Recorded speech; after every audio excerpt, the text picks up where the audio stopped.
El contenido proporcionado en este podcast tiene fines informativos y educativos únicamente. Cap Medical presenta.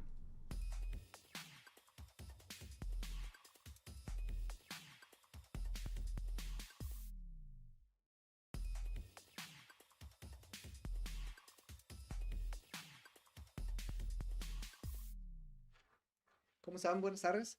Soy el doctor Alfonso Mesa. Estamos aquí en Neuromesa en la sesión de consulta virtual con la tercera parte de temas de polineuropatías. Y en este tema nos vamos a ampliar más hacia algo que son las polineuropatías y principalmente ligadas a enfermedades reumatológicas. ¿Por qué ligarnos a esa? Porque las polineuropatías son una amplia enfermedad o grupo de enfermedades que pueden ser primarias o secundarias y que las secundarias son por muchas patologías y que últimamente he tenido casos de enfermedades reumatológicas que se expresan con datos de secuelas neurológicas como polineuropatías. ¿Cuáles son las enfermedades reumatológicas? Son aquellas enfermedades del sistema musculoesquelético que afectan con datos de inflamación crónica y que son la mayoría de estas autoinmunes. Como estamos hablando de lupus, artritis reumatoide, enfermedad de indiferenciada de tejido conectivo, enfermedades de Sjögren, poliarteritis nodosa, vasculitis granulomatosa, entre muchas otras enfermedades de tipo reumatológicas, teniendo como estandartes al lupus y artritis reumatoide. Entonces, los pacientes con este tipo de enfermedades, ¿sí?, tienen un 17% de posibilidad de tener daño en nervio periférico en algún momento en el transcurso de la enfermedad como tal. Entonces, tenemos que estar ante cualquier aparición de datos clínicos en los pacientes que tienen este tipo de patologías, el parar las antenas y descartar que no sea una polineuropatía como tal en cada una de las consultas que se tengan con este grupo de pacientes. Ahorita vi inclusive hace rato una paciente con lupus eritematoso sistémico, inactivo, en control, que su reumatólogo lleva un control muy bonito de la enfermedad, está la enfermedad totalmente callada, pero la paciente tiene manifestaciones clínicas de enfermedad de polineuropatía, como ella que expresó. Ella tiene 11 años con el lupus eritematoso sistémico. Les digo, actualmente tiene más de 2 años y medio de que está inactiva la enfermedad. Todos los marcadores han salido negativos o están en control. Toda la enfermedad está dormida, por así decirla, obviamente con medicamentos. Pero empezó a manifestar que desde hace más o menos unos 3 meses y que en forma progresiva ha tenido alteraciones de sensibilidad en su mano. Pero al momento de revisar su mano, los dedos que me dicen que se les duerme y la zona del cuerpo en su brazo que me dice la paciente que tiene hormigueo, ¿sí?, que tiene hipoestesias, que sienten menos, no son correspondientes con, o ya sea una raíz nerviosa que le esté comprimiendo, o no son correspondientes al nervio mediano. Entonces, todo más pareciera ser datos de una polineuropatía, o sea que diferentes nervios están afectados en diferentes áreas y por eso se traslapan en la ubicación en los dedos que me está manifestando como problemas la paciente. Entonces, vamos a hacerle un estudio especial para establecer que esto no sea una secuela crónica en su enfermedad de base, que está, aunque está totalmente dormida, puede haber manifestaciones y que se hizo daño en algún momento de la enfermedad cuando se activó y que hasta ahora esté dando manifestaciones clínicas. Para eso necesitamos estudios que nos vayan a ayudar un neurofisiólogo para establecer si hay datos de daño crónico en esta patología. Entonces le pedimos un estudio que se llama electromiografía y velocidad de conducción nerviosa, donde aquí el principal es la electromiografía para establecer si estos son datos crónicos de la alteración y que solamente con rehabilitación física, sin necesidad de medicamentos, la paciente puede mejorar. Así como ella, también nos ha tocado casos de pacientes que tienen enfermedades activas de enfermedades reumatológicas como artritis reumatoide o lupus, son las principales, aunque es Sjögren también, y que pueden tener manifestaciones clínicas de adormecimiento en manos y pies, ¿sí? Pueden tener alteraciones sensitivas, motoras, disautonómicas, y que nosotros las clasificamos clínicamente al momento de explorarlas en el consultorio como polineuropatías. Entonces es importante que todo paciente con enfermedad reumatológica establezca si no hay alteraciones clínicas en su cuerpo de polineuropatías. ¿Cuáles son las manifestaciones? Alteración de sensibilidad principalmente distal, más que proximal, o sea, más en manos y en pies que en brazos y en piernas. Alteraciones motoras, también principalmente más distal. Por ejemplo, yo no puedo abrir bien una botella de agua porque tengo debilidad distal, pero puedo levantar mis brazos correctamente y mis piernas correctamente.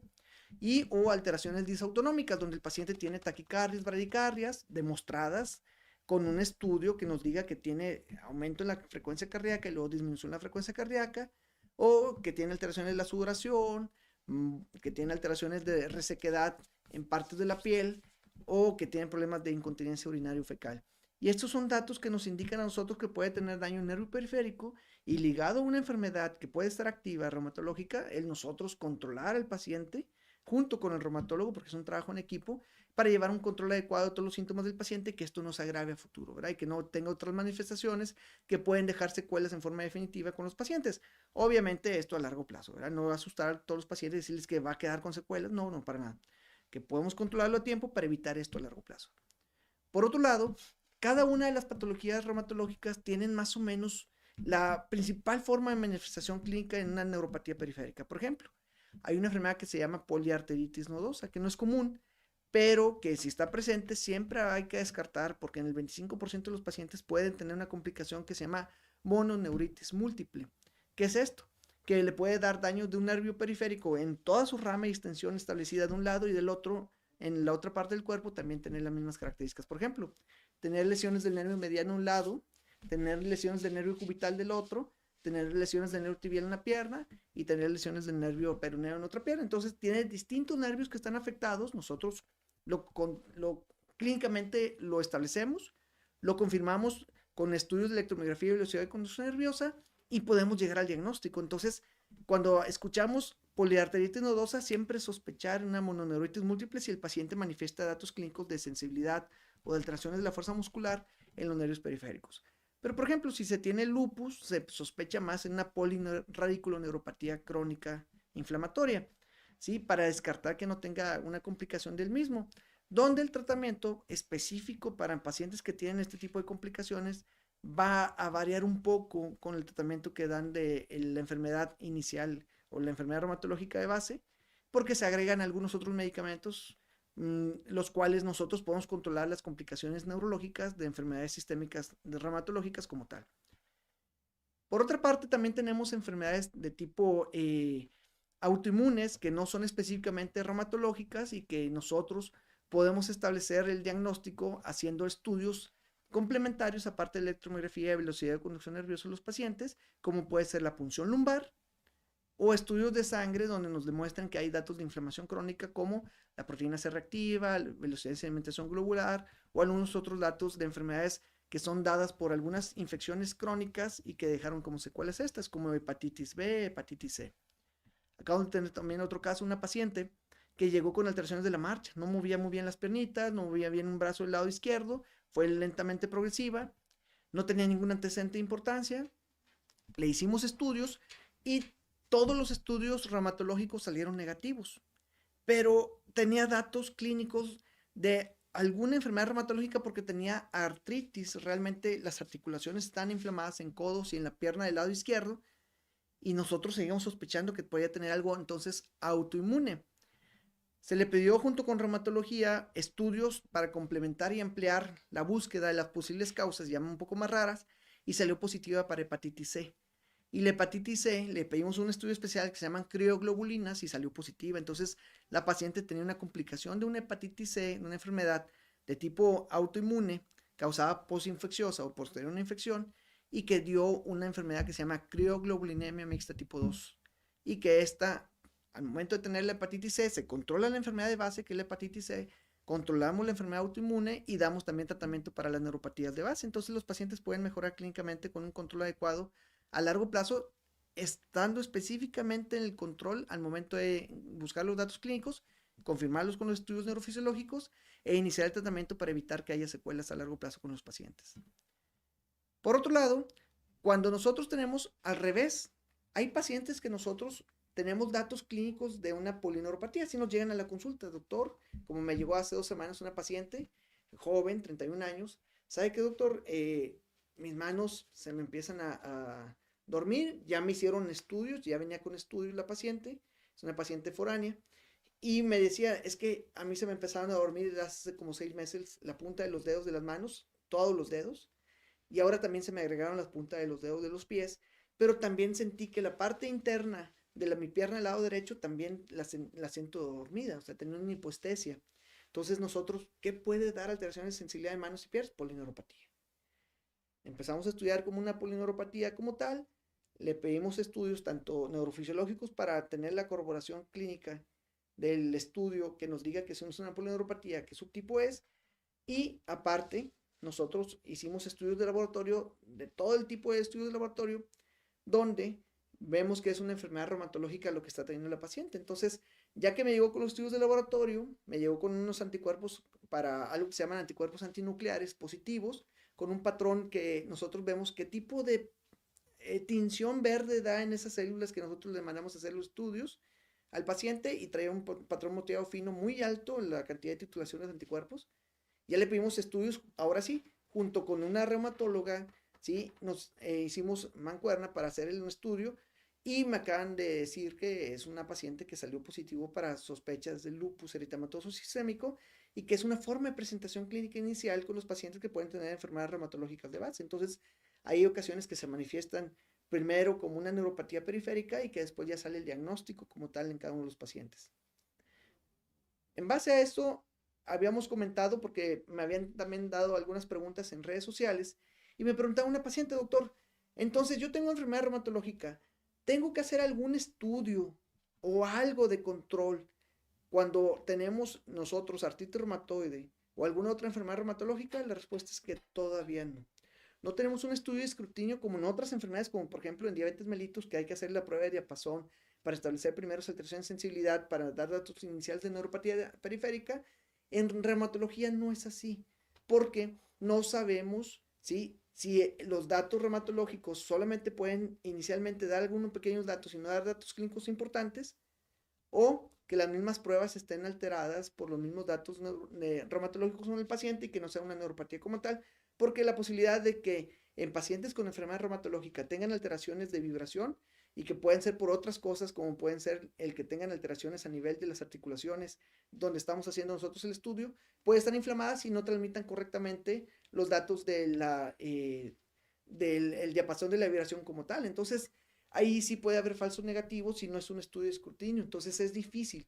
Ahí el paciente con enfermedad reumatológica tiene que decirnos que clínicamente tiene algo en su cuerpo, para nosotros ahora sí empezar a hacer una serie de estudios y confirmar que tenga una neuropatía periférica y empezar el tratamiento dependiendo del tipo de daño que tenga el paciente. Entonces, ahí sí no hay un escrutinio o hay algún estudio de rutina que debe hacerse todos los pacientes reumatológicos. No los hay hasta que haya alguna manifestación clínica. Y acordamos que 1 de cada 6 pacientes con enfermedad reumatológica puede tener en algún momento en su vida con la enfermedad alguna manifestación del sistema nervioso periférico, dado datos de neuropatía, ya sea motora, sensitiva, de tipo disautonómica o mixta como tal. Otra cosa que nos preguntaban mucho es: doctor, ya tengo mi enfermedad de base reumatológica, pero estoy en control. Y me pareció datos de que se adormecieron las manos y los pies. ¿Pueden ser por los medicamentos?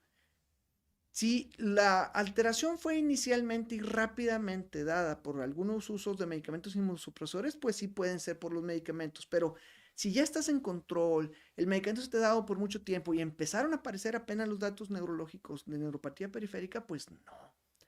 Lo importante es establecer si hubo una relación causa-efecto medicamentos rápidamente progresiva desde que iniciaste con estos medicamentos o no, porque al final de cuentas nosotros establecemos si hay este tipo de alteraciones, porque el quitar un medicamento de esas características, y más si estás en control, no es fácil. Entonces tenemos que estar bien establecidos de que fue este el causante de tu problema. Entonces, si me preguntas, ¿me vas a quitar el medicamento para controlar una neuropatía porque no sabemos si sí o no? No. No podemos hacer que tu enfermedad de base se exacerbe, sí, sospechando que ese puede ser la causa. Tenemos que buscar primero otras posibles causas para establecer si hay una neuropatía que fue asociada a estos medicamentos o no.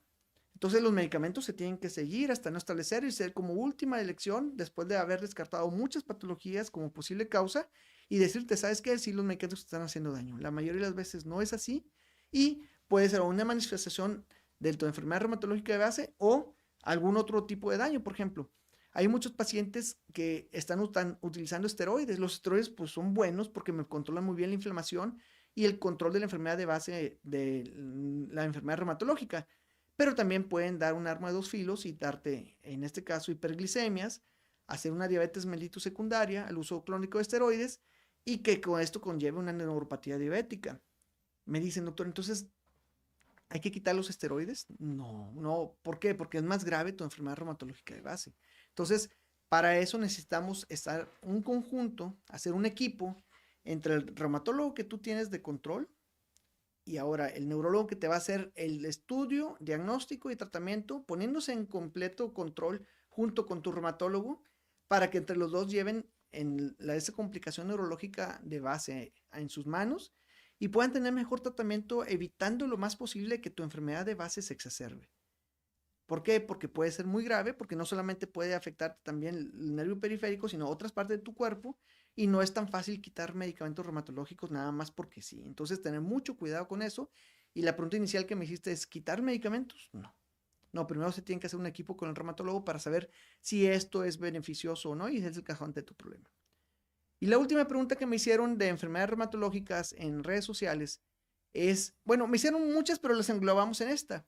Es que si al tener una enfermedad reumatológica, ¿sí?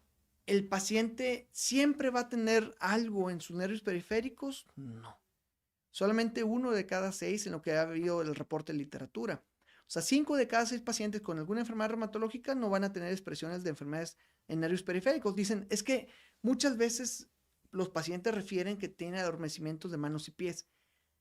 Mucha patología reumatológica tienen también trastornos de ansiedad que pueden estar ligados al uso del medicamento en forma crónica o principalmente el tener una enfermedad de este tipo crónica trastorna mucho la parte psicológica en el paciente y puede tener manifestaciones somáticas de enfermedades de ansiedad o depresión secundarios a la enfermedad que tienes de base. Entonces, el tener también cuidado en que no todo lo que vemos en neuropatías periféricas por enfermedad reumatológica es una enfermedad real, no es así la palabra, no es una enfermedad que se demuestre con alteraciones en nervios periféricos, sino puede ser una manifestación psiquiátrica, somática de la enfermedad de base que tienes. Entonces, tener cuidado para un control adecuado. Pues bueno, se nos acaba el tiempo muy rápido. Está bien padre hablar de todo este tipo de patologías porque me llegan casos reales aquí y les comento a los pacientes. Tratamos de responder y englobar la mayoría de las respuestas que me preguntan en redes sociales en este tipo de preguntas. Si tienen más acerca de estas preguntas o dudas, por favor, déjenlas hacer en redes sociales y con gusto les vamos explicando cada una de ellas en lo más posible en las consultas virtuales. El próximo tema que vamos a ver es la cuarta parte de polineuropatía. Nos piden mucho esto y esta es acerca de polineuropatías compresivas, radiculopatías por problemas en columna o por algunas otras patologías que pueden darte daño en las raíces nerviosas que están en la columna tanto cervical, lumbar o torácica y que esto puede ser compresiva o no compresiva y el control a largo plazo. Nuevamente, muchísimas gracias por estar aquí con nosotros. Mi nombre es Alfonso Mesa y les agradecemos su tiempo. Cuídense mucho. Saludos.